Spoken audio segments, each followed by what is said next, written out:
Good evening and welcome to Election Night in Waynesburg 2020. After months of campaigning, today is the day people can go cast their ballots. And tonight on WCTV, we'll bring you updates as well as stories and insight that have all played a crucial role in the days leading up to Election Day 2020. I'm your host this evening, Cleland. Thank you for joining us.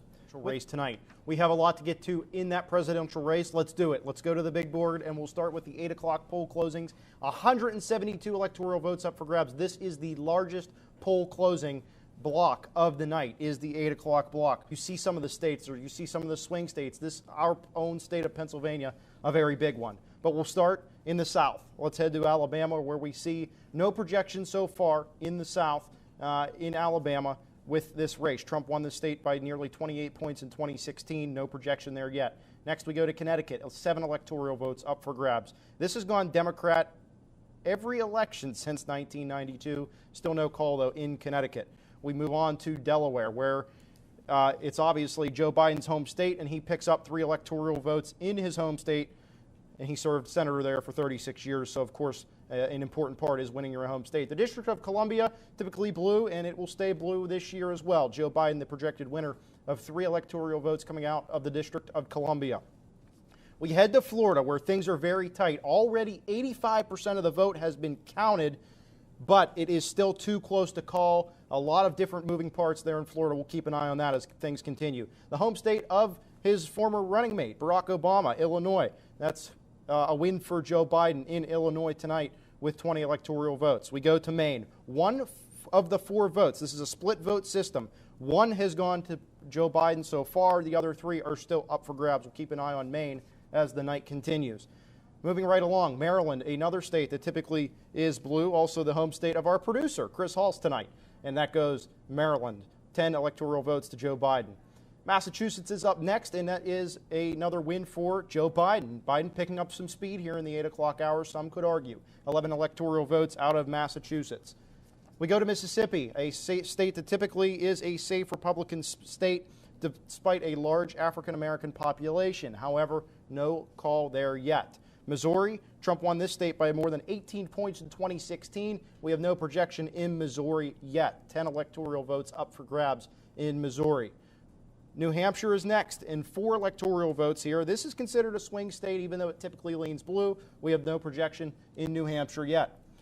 Moving along to New Jersey. Still no projection, although it is being reported that Joe Biden has a pretty decent-sized lead in New Jersey. We'll keep an eye on those 14 electoral votes as the night continues. A win for President Trump coming right in the middle of the United States. Oklahoma, 7 electoral votes going to President Trump, a safe Republican state always. Our home state here of Pennsylvania might be the biggest battleground state as we start to see things unfold tonight. 20 electoral votes up for grabs. We have no projection in Pennsylvania yet. Rhode Island, a small state, covers the smallest amount of land mass in the country. They have 4 electoral votes, none of which have been submitted, so we have no projection there yet. And Tennessee is 11 votes up for grabs, 26 points win for Trump over Hillary Clinton in 2016, and that's where we see. Back to 7 o'clock, South Carolina, we can officially make that call that President Donald Trump has picked up 9 electoral votes in the Palmetto State. We also are keeping an eye on 2 battleground states.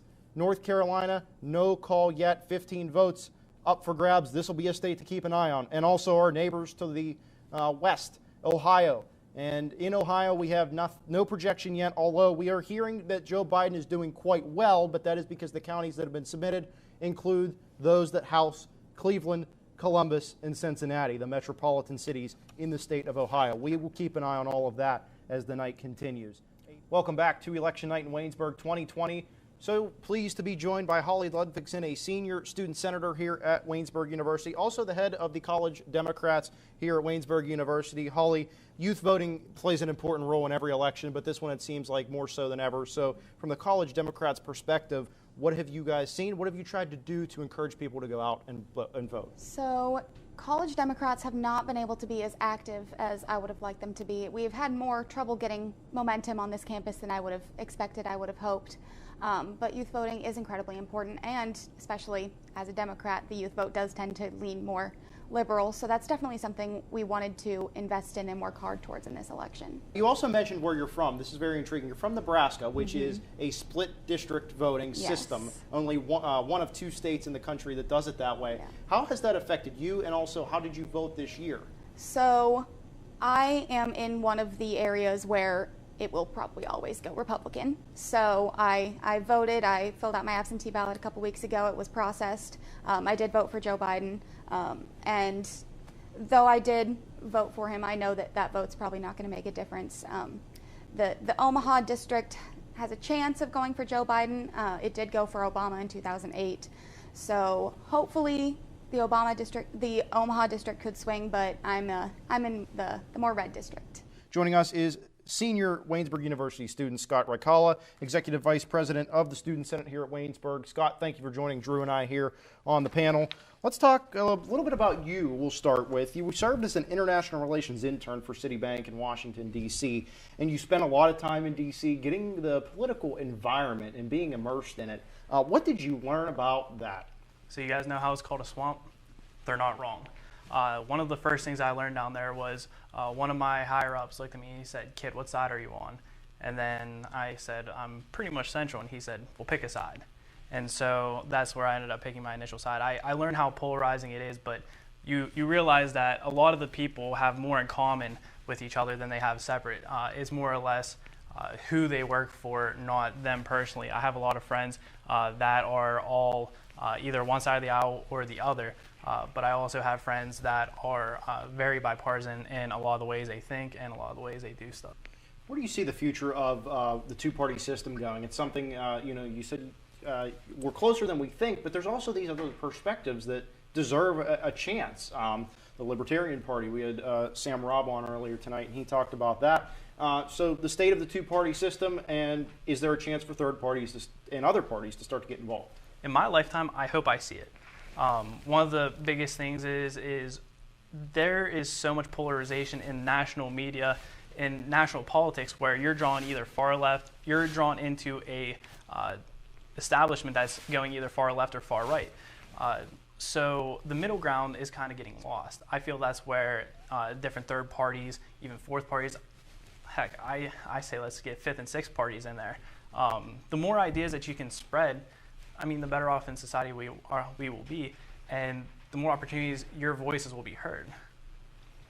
Thank you, Scott, for your time. We appreciate you joining us here on the Election Night Special Waynesburg 2020. When we come back, Matt Mansfield will rejoin us for another look at the polls. Rachel Pellegrino will return as well, and her and Drew and myself will start to really look at what we have here as the night starts to wind down in some situations, and in others, well, there's a lot to be counted still. We'll take a look at all that. Listen, we've talked about a lot of different things tonight. We've talked about the effect the COVID-19 pandemic has had on people in terms of how the president handled it, in terms of how their local governors might have handled it, and how that might have influenced them going the opposite way as well. We talked about voter turnout as well, which I think we should take a minute to talk about that, because no matter what happens, no matter which candidate wins, we as a country need to be happy with the growth that we made in voter turnout. Thank you to RPC Video, as well as Department Chair Richard Krause and WCTV Faculty Advisor Melinda Roeder. Also, thanks go out to WCTV Student General Manager Matt Mansfield, who we saw on tonight as our polling expert, and also Student Executive Producer Lindsay Stanger for her work in getting a lot of our packages coordinated here tonight.